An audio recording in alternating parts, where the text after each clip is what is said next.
오늘 말씀 함께 나누겠습니다. 히브리서 11장 23절부터 26절까지의 말씀 같이 보겠습니다. 히브리서 11장 23절부터 26절까지의 말씀 저와 함께 한 절씩 교독하겠습니다. 제가 먼저 읽겠습니다.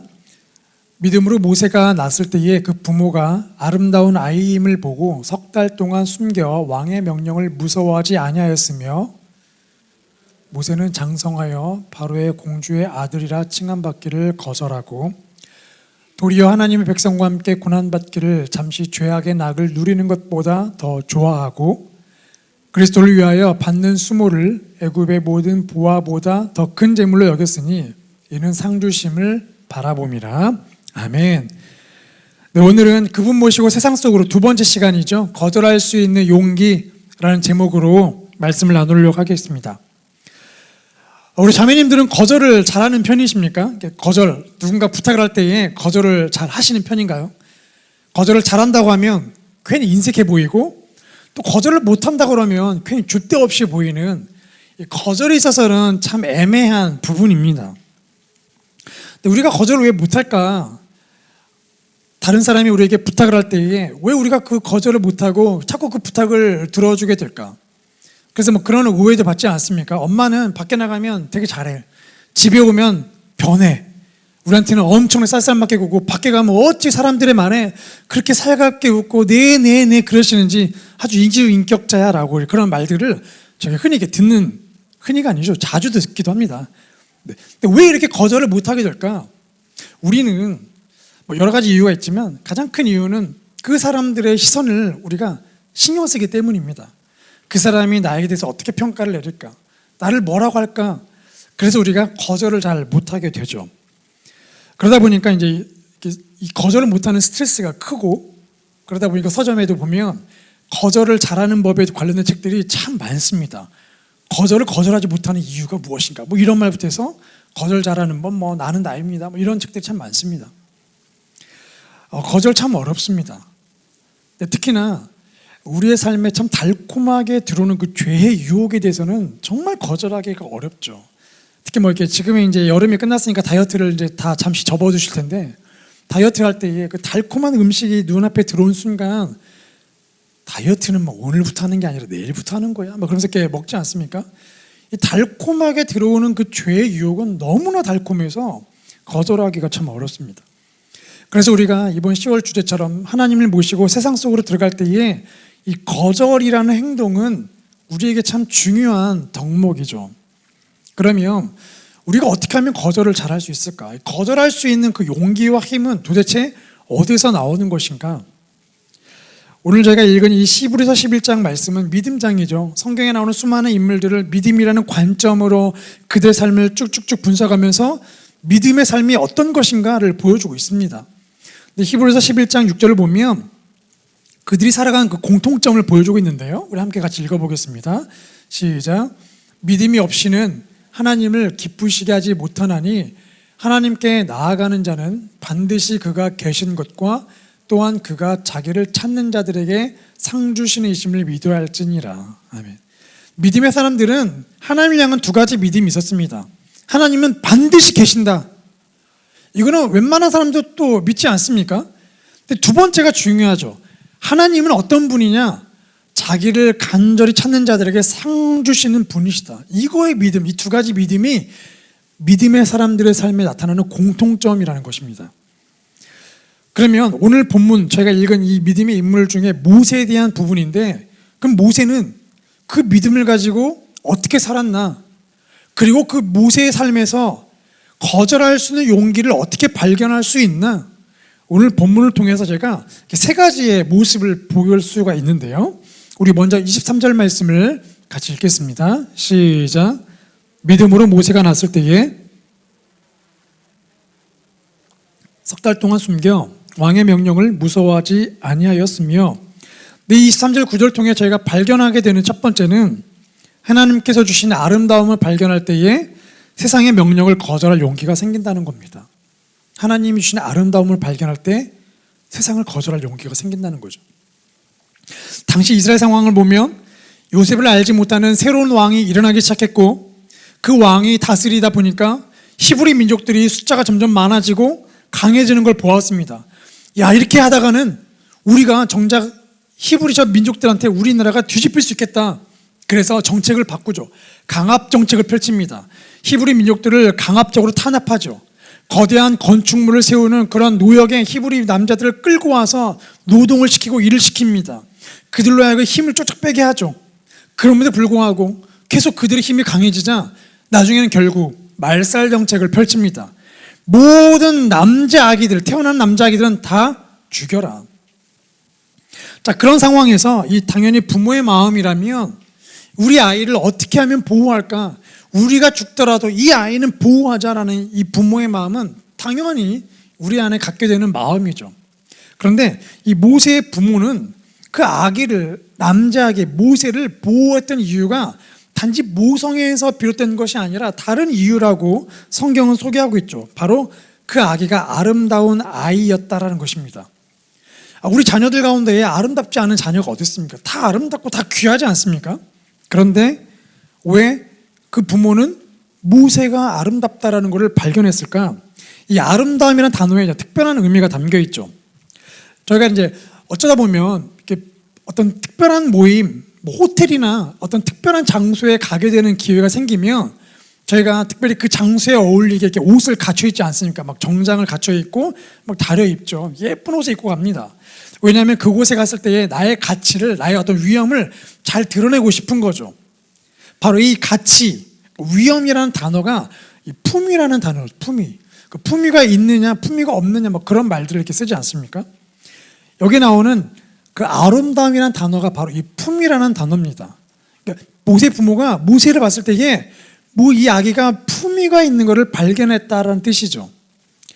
이 품위라는 단어가 신약 성경에 딱 2번 나오거든요. 히브리서와 사도행전에 나오는데 둘 다 모세를 향해 지칭할 때 쓰이는 단어더라고요. 사도행전 7장 20절 말씀을 같이 읽겠습니다. 시작. 그때 모세가 났는데 하나님 보시기에 아름다운지라 그의 아버지 집에서 3달 동안 길리더니. 스데반의 설교의 내용 중 하나죠. 하나님 보시기에 아름답다. 하나님 보시기에 아름다운지라. 혹시 이와 비슷한 문장 있지 않습니까? 하나님 보시기에 좋았더라. 창세기에 나오는 말씀이죠. 이 품이라는 단어가 창세기로 건너가면 하나님 보시기에 좋았더라는 그 단어와 똑같은 단어입니다. 그러니까 이 모세를 봤을 때에 하나님 보시기에 아름다운 것을 발견했다는 거죠. 하나님께서 이 세상을 만드시고 하나님 보시기에 좋았다고 했습니다. 왜 좋았을까요? 멋진 예술 작품으로 만들어서 좋으셨을까요? 그렇지 않습니다. 하나님이 의도한 목표가 있어서, 이 의도한 뜻이 있어서 이 땅을 만드셨는데 만들고 나니까 하나님께서 의도하신 것과 딱 맞아 떨어졌다는 거죠. 그래서 보시기에 아름답고 좋았다는 겁니다. 우리가 이 하나님의 성품이 우리 안에 고스란히 남아서 이런 일도 있죠. 우리가 음식을 만듭니다. 만들면서 이 음식 이런 맛이 나고 이런 모양이 나와야 하는데 그 음식을 만드시죠.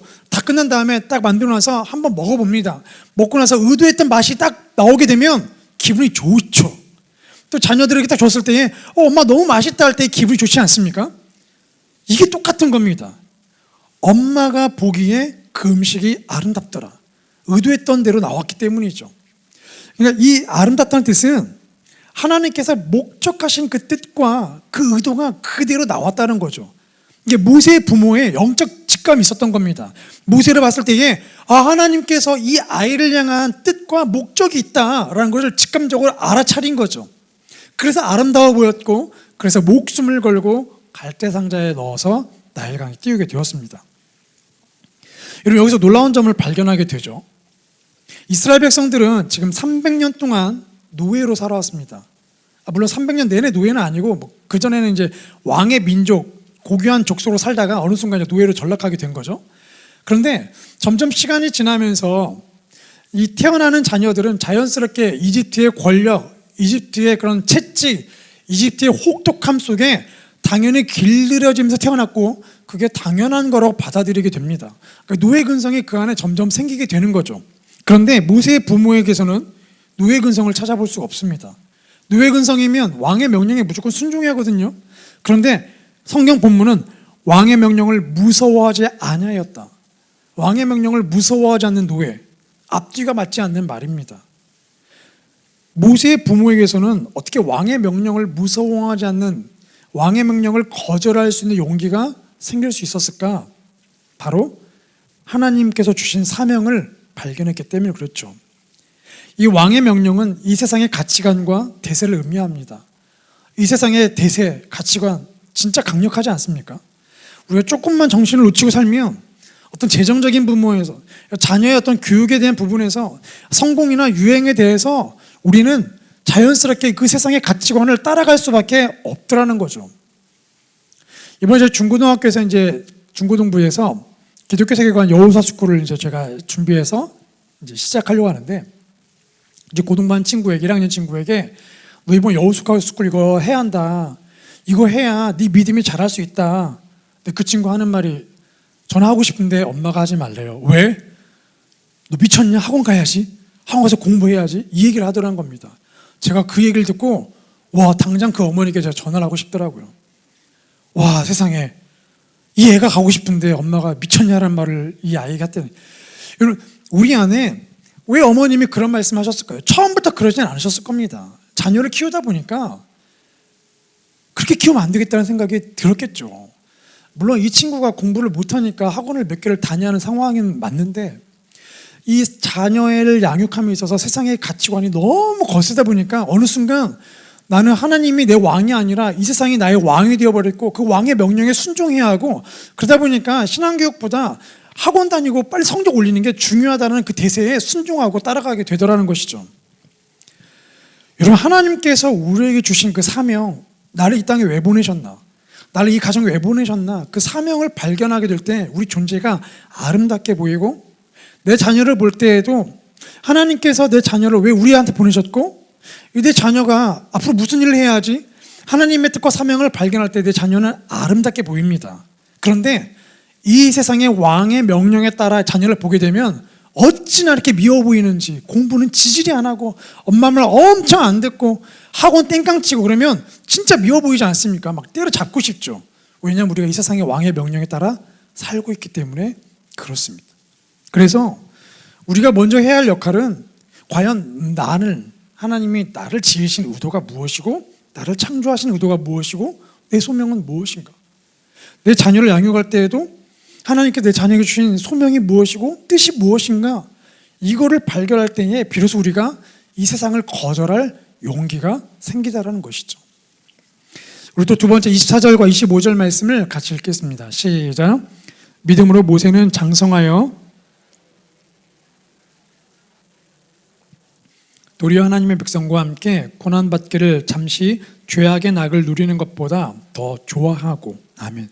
두 번째 우리가 발견하게 되는 건, 하나님의 사람임을 깨닫게 될 때에 세상의 인정을 거절할 수 있는 용기가 생기더라는 것입니다. 하나님의 사람이라는 것. 모세는 이집트 왕자로 자랐습니다. 어릴 때부터 그가 본 건 거대한 건축물을 올리는 이집트의 기술을 보고 자랐습니다. 야, 진짜 대단하다. 그리고 수많은 노예들을 말 한마디로, 채찍 한 번으로 그 노예들을 다스리고 있는 그 권력을 봤어요.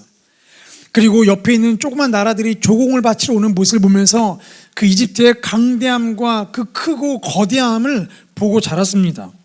야, 이것이 이집트의 힘이구나. 이것이 진짜 권력이구나. 이 본문에 보면 바로의 공주의 아들이라는 단어가 나오죠. 바로의 공주의 아들. 이 아들이라는 단어는 상속자라는 법적 용어입니다. 상속자. 그러니까 정확히 번역하면 바로의 상속자라는 뜻입니다. 그러니까 가만히 있으면, 이 흐름만 따라가면 모세는 그 이집트의 놀라운 건축 기술과 그 권력을 자기 손에 쥐어줄 수 있는 순서가 곧 온다는 겁니다. 그런데 모세가 그런 상속자를 됨을 거절했다는 것이죠. 이 거절이라는 건 또 다른 선택을 의미하지 않습니까? 내가 이걸 거절한 순간 다른 걸 선택한다는 거죠. 그럼 모세가 그 이집트의 엄청난 한 국가의 왕이라는 상속자를 거절하고 뭘 선택했나? 성경은 정확하게 말합니다. 하나님의 백성과 함께 고난받는 것을 선택했다. 그럼 미쳤죠. 편안한 왕궁의 바닥 걷는 것을 버리고 하나님 백성들과 함께 가시밭길을 걷기를 선택했다는 겁니다. 이 화려한 아름다운 옷을 입는 것을 거절하고 땀 냄새 나고 흙으로 뒤범벅되는 옷을 입기를 선택했다는 거예요. 매일매일 화려한 새끼의 식단을 거절하고 굶는 걸 선택했다는 겁니다. 왕궁의 그 화려한 그 향기, 아늑한 향기를 거절하고 짐승들의 똥냄새, 사람들의 땀냄새를 선택했다는 겁니다. 왜? 성공이 확정되어 있는 영광의 길을 거절하고 왜 그 고난의 길을 선택했을까? 모세에게는 자기는 이집트의 상속자가 아니라 하나님의 사람이라는 정체성이 있었다는 것이죠. 모세의 인생에 신의 한 수가 있었습니다. 신의 한 수, 기가 막힌 타이밍. 그것은 이 이집트 바로의 딸이 갈대 상자를 딱 건지고 어머 여기 히브리 아기가 있네라고 했을 때에 그때 미리암이 달려가서 유모를 제가 구해줄까요? 그러면서 모세의 어머니 요게벳을 유모로 연결시킨 것. 기가 막힌 타이밍, 신의 한 수, 하나님의 한 수이죠. 그 한 수를 통해서 모세는 이 한 사람의, 한 인간의 자아가 형성된다고 하는 그 잠재의식과 무의식이 형성된다고 하는 그 영유아 아동 시기에 친어머니의 양육을 받고 자란 거죠. 엄마의 젖을 빨면서 엄마와 눈빛을 마주하면서 모세 너는 이곳에 있는 이집트 왕궁에 자라고 있지만 너는 히브리인 사람이야. 너는 하나님의 사람이야. 너는 저기 태양신의 아들이 아니라 하나님의 아들이야. 하나님의 사람. 이거를 어릴 때부터 엄마를 통해서 듣고 자랐습니다. 물론 그 어머니의 젖을 먹고 자라는 시간을 제외한 나머지 많은 시간은 이집트 왕자로서 필요한 기술과 어떤 태도, 이 존귀함들을 배우는 시간들이 더 많았겠죠. 그럼에도 불구하고 비록 짧은 시간이지만 그 시간을 매일매일 어머니를 통해서 자신의 정체성이, 민족의 뿌리가, 영적 정체성이 하나님의 사람이라는 것을 계속 보고 자란, 너는 이 땅에 속한 사람이 아니라 하나님께 속한 사람이라는 그 교육, 영적 교육이 모세의 잠재의식 속에 자리 잡혀 있다가 그 잠재의식이 갑자기 성인이 되었을 때 뻥 뚫고 나온 거죠. 그리고 결국 자기 민족을 구하기 위해 이집트 군인을 죽이고 도망가게 됩니다. 그리고 시내산에서 하나님 만났을 때 그 잠재의식이 완전히 뿜어져 나오게 되었던 것이죠. 여러분, 정체성과 소속감이 삶의 방식과 행동을 결정하게 되어 있습니다. 하나님의 사람이라는 정체성과 소속감이 분명해지면 우리가 그 세상의 인정 속에 숨겨져 있는 죄를 분별하는 놀라운 능력이 생기다라는 거죠. 제가 이렇게 군인일 때 휴가 나오면 딱 두 부류의 사람밖에 안 보입니다. 한 부류는 군복 입은 사람, 또 한 부류는 아직 군대 안 간 사람. 군대 안 간 사람 이렇게 보면 아이 군대 안 갔다 왔네, 뭐 말투나 행동 보면은, 생각하는 방식 보면 군대 안 갔다 왔구나, 이게 확연하게 점점 보이기 시작합니다. 왜냐하면 군대에 있기 때문에 군인으로서 생각하는 방법, 군인의 말투, 상관하는 게 무조건 복종, 어떻게 움직이고 빨리빨리 움직여야 하나, 이런 것들이 몸에 점점 배우다 보니까 그렇지 않은 사람들의 그 모습, 허점들이 자연스럽게 계속 눈에 보이는 거죠. 그래서 자연스럽게 말이 튀어나오면 그러니까 너 군대 갔다 와야 돼, 그래서 너 군대 갔다 와서 정신 차려야 한다, 뭐 이런 말을 하게 되더라는 거죠. 하나님의 사람이라는 정체성이 명확해지면 하나님의 사람이 아닌 거가 자꾸 눈에 들어오게 됩니다. 죄가 자꾸 눈에 들어오게 되는 거죠. 모세에게 있어서도 그 이집트 왕조로 산다는 것이 얼마나 편안하고 아늑한 삶입니까? 당시 이집트의 문화는 향락의 문화죠. 그래서 거기서 먹고 자고 그 향락을 누리며 살면 됩니다. 그런데 자기 안에 하나님의 사람이라는 그 정체성이 자꾸 이렇게 삐질삐질 막 빠져나오다 보니까 그 눈으로 자기 삶을 자꾸 보게 되는 겁니다. 아, 이거 너무 좋긴 한데, 편하긴 한데 왠지 불편해지는 거예요. 아, 이건 아니다, 야, 이거 아닌 것 같은데, 점점 자꾸 불편해지기 시작하는 겁니다. 그리고 결정적으로 성경이 말하고 있죠. 도리어 하나님의 백성과 함께 고난받기를 선택했다. 함께. 자기 혼자 호의호식하는 그 삶이 아니라 하나님 백성과 함께 고통받는 것이 나에게 맞는 삶이구나. 나는 하나님의 사람이기 때문에 나 혼자 잘 사는 게 중요한 게 아니라 내 민족과 함께 고통받고 고난받고 그 민족과 함께 살아가는 것이 맞구나라는 것을 발견하게 되었다는 것이죠. 이게 바로 정체성이 주는 놀라운 힘입니다. 우리가 이 땅을 살아가면서 자매라는, 이 여성이라는 성 정체성 이전에, 또 엄마라는 그 정체성 이전에, 딸이라는 정체성 이전에, 아내라는 정체성 이전에 우리가 먼저 확고하게 다지는 정체성이 바로 이건 거죠. 내가 하나님의 사람이라는 정체성. 이게 확고하지 않은 상태에서 우리에게 주어진 이 옷을 입게 되면 우리 정체성이 뒤틀리기 시작합니다.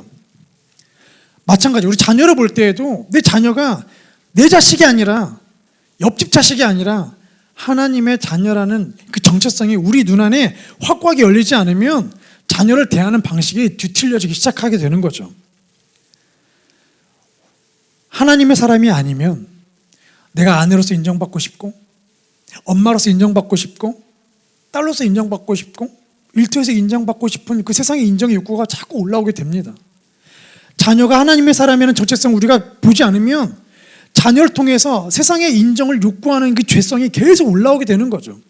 그 뒤처지면 자꾸 불안하고 자꾸 시험 떨어지면 불안하고 자꾸 비교하게 되고 세상의 인정 속에 내 자녀가 좀 올라갔으면 좋겠고 이런 욕구들이 계속 올라오게 되더라는 겁니다. 그래서 우리가 기도해야 하는 건 하나님, 내가 하나님의 사람이라는 거, 요게벳이 끊임없이 모세에게 계속 네가 하나님의 사람이라는 걸 알려주면서 비록 나는 너에게 세상의 지식과 왕자로서의 지식 정보를 교육을 시킬 수는 없지만 더 중요한 건 네가 하나님의 사람인 걸 기억해야 한다. 이거를 주었던 것처럼 오늘 우리도 우리 자신에게 또 우리 자녀에게 우리 가족들에게 하나님의 사람이라는 정체성을 계속해서 불러일으켜 줘야 하는 거죠. 그때 비로소 우리가 세상의 인정, 세상이 말하는 인정을 말하는 그 욕심과 그 흐름을 거절할 수 있는 용기가 생기는 것입니다. 우리 마지막 25절과 26절 말씀 같이 읽겠습니다. 시작. 도리어 하나님 백성과 함께 고난받기를 잠시 그리스도를 위하여 받는 수모를 애굽의 모든 보화보다 더 큰 재물로 여겼으니 이는 상 주시는을 바라봄이라. 아멘. 마지막 세상 하늘의 상을 우리가 바라볼 때에 세상의 보화를 거절할 용기가 생기더라는 거죠.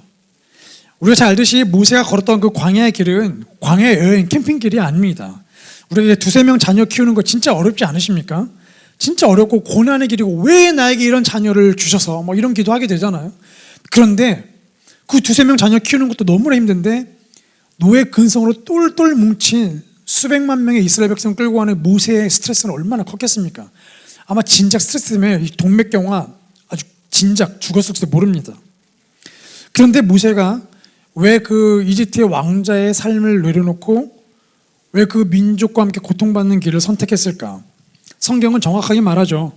이집트 왕자라는 그 영광과는 비교할 수 없는 하늘의 상을 모세가 바라보았다. 하늘의 상을 바라본다는 것이 무엇일까? 25절 말씀을 보면 잠시란 단어가 등장합니다. 잠시 죄악의 낙을 누리는 것보다 잠시란 단어. 이 잠시란 단어는 잠시 지속되어 가는 거잖아요. 눈 깜짝할 지나가는 겁니다. 모세는 이 편하고 풍족한 왕자의 삶이 잠시라는 것을 알고 있었던 것 같아요. 이거 잠시 눈 감으면 금방 지나가는 거다. 죽고 나면 영원한 삶이 있는데 영원한 삶이 진짜 삶이다. 그래서 영원한 삶을 위해서 잠시 이거 내려놓는 게 중요하다. 뭐 그런 영적 자의식이 아주 강했던 것 같습니다. 바로 종말론적 신앙이죠. 우리는 언젠가 죽는다. 이 땅의 삶은 잠시뿐이다라는 종말론적 신앙. 그래서 모세가 쓴 시편 90편을 보면 그 시간에 대한 내용이 유독 많이 나오게 되는데 90편 10절과 12절 말씀을 같이 함께 읽겠습니다. 시작. 우리 연수가 70이요 강건하면 80이라도 그 연수의 자랑은 수고와 슬픔뿐이요 신속히 가니 우리가 날아가나이다. 우리에게 우리 날 계수함을 가르치사 지혜로운 마음을 얻게 하소서. 아멘. 우리가 이렇게 나이가 들수록 자연스럽게 지혜가 임합니다. 왜냐하면 살아보니까 다 헛것이더라 라는 것을 몸으로 체득하기 때문에 그렇죠. 그런데 그런 몸으로 체득하는 지혜보다 더 중요한 건 이 땅의 삶은 잠시, 우리 뒤에 영원한 삶, 하나님께서 주신 영원한 삶이 있다는 것을 깨닫는 지혜가 더 중요한 거죠.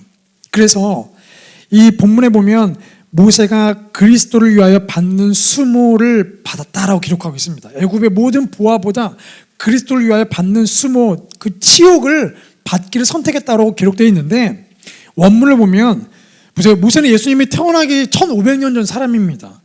그런 그가 어떻게 그리스도를 위해서 내가 이 수모와 수치를 받겠다고 결정할 수 있겠습니까? 그래서 원문을 보면 그리스도의 수모래요. 모세의 삶을 보면 모세는 화려한 왕자의 삶을 포기하고 광야의 길을 선택했습니다. 예수님도 하늘의 영광을 버리고 낮고 낮은 이 땅에 오셨죠. 그리고 십자가의 길을 걸어가셨습니다. 죽음의 길을 향해 걸어가셨죠. 모세도 그 고난의 길을 걸어갔습니다. 그리고 십자가의 길 뒤에 있는 그 부활의 영광을, 그 구원의 영광을 바라보며 가셨고, 모세도 이 광야의 고난의 길 뒤에는 가나안 땅이라는 영광이 있음을 바라보고 갔죠. 그러니까 모세의 삶과 그리스도의 삶이 비슷한 겁니다. 그래서 그리스도의 수모를 선택했다라고 히브리서 기자가 기록하고 있는 거죠. 모세가 바라본 상은 무엇일까? 이 성경에 보면 하늘의 상 주심을 바라보았다고 기록하고 있는데, 이 바라보았다는 단어는 한번 슬쩍 본 게 아니라 계속 바라봤다는 겁니다. 계속 바라보았다. 힘들 때에 또 바라보고, 기뻐도 바라보고, 화려한 죄가 유혹이 올 때도 하늘의 상을 바라봤다. 끊임없이 바라봤다는 것이죠. 이 히브리서는 당시에 핍박 가운데 고난 가운데 살고 있던 그리스도인들에게 보낸 편지입니다. 그래서 이 모세의 삶을 통해서 당시 그리스도인들에게 무엇을 말하려고 했을까요? 예수님이 왜 그런 수모를, 왜 그런 힘든 고난의 길을 가셨을까? 십자가 길 뒤에 있는 영광의 길이 있기 때문에 그렇다. 모세를 보라. 모세도 마찬가지이다. 모세가 그 왜 왕자의 삶을 버렸을까? 하늘의 상이 있기 때문에. 이 땅의 삶은 잠시 뒤 끝나고 나면 하늘의 영원한 상이 있다는 것을 알기 때문에 그것을 바라보며 갔다. 그리스도인들이여, 모세처럼 하늘의 상을 계속 바라볼지어다.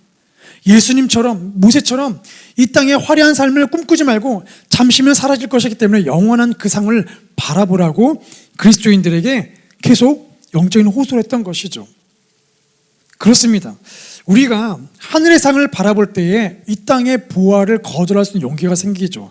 이 땅의 부귀영화를 거절할 용기가 생깁니다. 이 땅이 말하는 화려한 그 성공을 거절할 수 있는 용기가 생깁니다. 그깟 누려봤자 7, 80년 되면 끝나고 영원한 상이 우리에게 주어진다라고 당당하게 말할 수 있는 것이죠. 얼마 전에 그 소방관 인터뷰를 듣게 되었습니다. 그 소방 인터뷰하면서, 아니 이게 불이 나면 그 불길로 뛰어드는 거 무섭지 않으세요? 무섭죠. 또 어떻게 뛰어들 수 있습니까?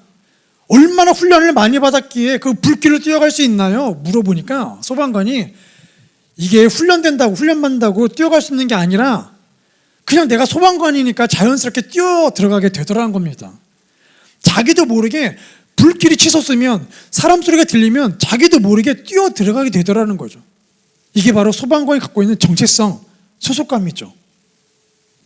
마찬가지입니다. 우리가 하나님의 사람이면 당연히 세상을 거절할 수 있는 용기가 생기자라는 거죠.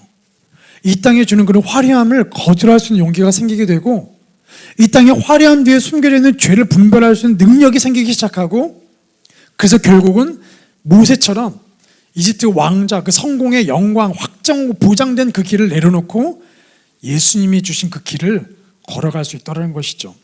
그래서 믿음은 무엇인가? 여러 가지 정의할 수 있지만 믿음은 세상을 거절할 수 있는 용기입니다. 세상을 거절할 수 있는 용기. 오늘 우리 자매님들 삶에 세상을 거절할 수 있는 용기, 이 믿음이 날이 갈수록 강해져 가길 소망합니다.